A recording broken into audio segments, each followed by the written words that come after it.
প্ৰিয় বাবা ভক্তসকল, এয়া ওলালোঁ শাওণ মাহৰ যিকোনো এটা দেওবাৰত ওলালোঁ। ইয়াৰ ৰেংবেং পালোহি। ইয়াৰ ঠাইডোখৰ বহুত ধুনীয়া হয়। ঠাইডোখৰ নাম হৈছে ৰেংবেং। যিহেতু বাবাক লিংগত পানী ঢালিলে সফল হয়, সেইবাবে আহিলোঁ।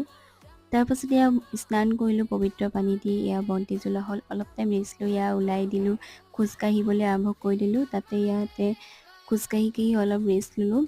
যিহেতু বহুত ভাগৰো লাগে, কিন্তু ভাগৰ লাগে বুলি অনুভৱ কৰা নাযায়। ইয়াত খোৱা বোৱা হ'ল, স্নান কৰিলোঁ। আকৌ ইয়াত ফাইনেলি আহি গ'লোহি মন্দিৰ। ইয়াৰ প্ৰায় 2টামান বজাত পাই গ'লোহি 23 কিলোমিটাৰ খোজকাঢ়ি। তাৰপাছত এয়া অলপ জিৰণি ল'লোঁ। তাৰপাছত এয়া সকলোৱে বন্তি জ্বলাই আছে। তাৰপিছত যিহেতু মন্দিৰ 2টা বজাত নহয়, 4টা বজাতহে খোলা হয়, সেইবাবে অলপ টাইম ৰ'লোঁ।